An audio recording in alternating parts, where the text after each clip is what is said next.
Здравейте! Днес ще ви покажа едно забравено местенце в Кападокия, в долината Роуз Вали. Това е входът. Идва се насам и тук.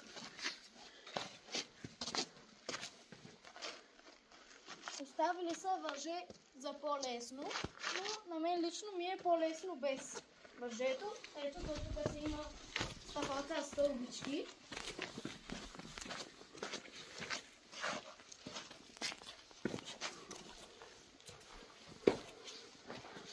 Ето насам се качваме. Като това е долу също част.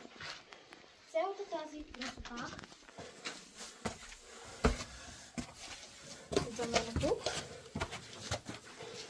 И тук влизаме в по-голямата част.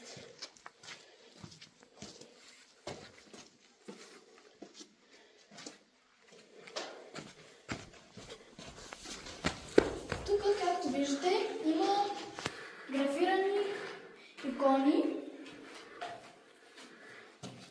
които са с набодени лица заради смяната на религиите в това време.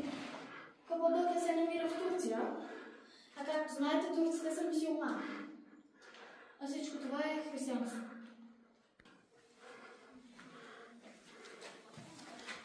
Насам, в по-голямата част вече, са едни кръстове на покрива и както виждате, понеже те са графирани, са издълбани в самия таван, не е могло да се заличи. Всичко това показва, че тук е християнство. Насам има още помещения и се изкачваме насам. Тук също има още една стаичка. И насам има тясна, малко по-тясна вратичка. И се идва до ето тук, където, както виждате, всичко е черно, защото или е било изгорено, или тук е било кухнята са готвили.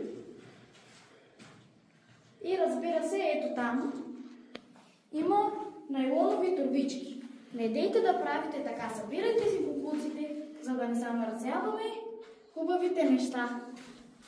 Природата и хората са го създали тук, а ние само минаваме, поставяме си боклуците и го съсипваме. Ето насам също има още помещения. И ето тук сигурно са си държали нещата.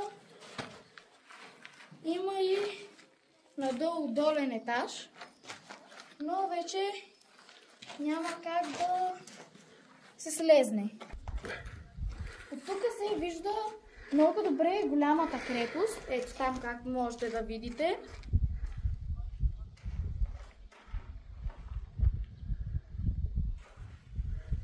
И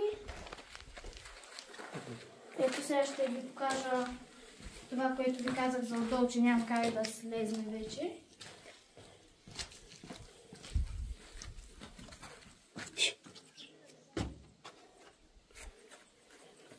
Ето насам. Всъщност май намерих как да слезне. Ела насам. Да. Ето тук, както виждате, има още едно помещение, което пак е черно. И разбира се, пак има само боклуци и сме го замърсили. Трябва да не правим така и да сипваме всичко. А ето там нимаха моята любима добра майка, заради която сме тук. И всичко е тук заради нея. Ако тя не беше тя, това видео нямаше да е възможно да стигне до вас, а вие да разберете за това хубаво, прекрасно оставено местенце. Ако видеото ви е харесало, не забравяйте да се абонирате и да оставите лайк. Това беше от нас. До другия път. И хубавата гледка.